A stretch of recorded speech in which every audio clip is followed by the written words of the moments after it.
अथ सोम त्रयोदशी प्रदोष व्रत कथा।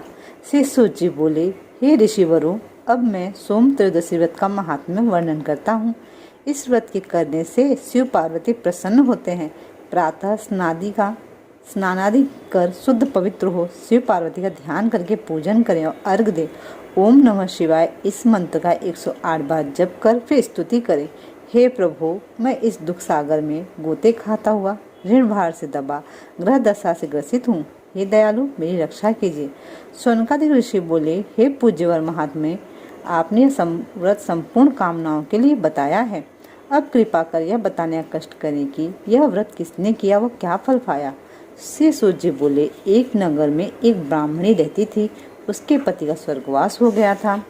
कोई भी उसका धीर धैर्य न था, इसलिए वह सुबह होते ही अपने पुत्र के साथ भीख मांगने के लिए निकल जाती थी और भिक्षा में प्राप्त जो भी होता था उसी से अपना और अपने पुत्र का पेट भरती थी। एक दिन ब्राह्मणी भीख मांगकर लौट रही थी। उसे एक लड़का मिला। उसकी दशा बड़ी खराब थी। ब्राह्मणी को उस पर दया आ गई और वह उसे अपने साथ घर ले आई। वह लड़का विदर्भ का राजकुमार था। पड़ोसी राजा ने उसके पिता पर आक्रमण करके उसे राज्य पर कब्जा कर लिया था, इसलिए वह मारा मारा फिर रहा था। ब्राह्मणी के आश्रम में वह ब्राह्मण कुमार की तरफ पलने लगा। एक दिन ब्राह्मण कुमार और राजकुमार खेल रहे थे। उन्हें वहां गंधर्व कन्याओं ने देख लिया। वे राजकुमार पर मोहित हो गई। ब्राह्मण कुमार तो घर लौट आया, लेकिन राजकुमार अंशुमति नामक गंधर्व कन्या के साथ बात करता रह गया। दूसरे दिन अंशुमति अपने माता पिता को राजकुमार से मिलाने के लिए लेके आई।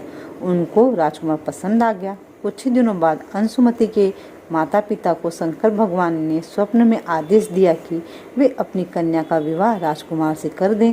फलतः उन्होंने अंशुमति का विवाह राजकुमार से कर दिया। ब्राह्मणी को ऋषियों ने आज्ञा दे रखी थी कि वह सदा प्रदोष व्रत करती रहे। उसके व्रत के प्रभाव और गंधर्व राज की सेनाओं की सहायता से राजकुमार ने विदर्भ से शत्रुओं को मार भगाया और अपने पिता के राज्य को पुनः प्राप्त कर वहां आनंद पूर्वक रहने लगा। राजकुमार ने ब्राह्मण को अपना प्रधानमंत्री बनाया। राजकुमार और ब्राह्मण कुमार के दिन जैसे ब्राह्मणी के प्रदोषवती कृपा से फिर गए, शंकर भगवान वैसे ही दूसरे भक्तों के भी दिन फेरते हैं। तभी से प्रदोष व्रत का संसार में बड़ा महत्व है।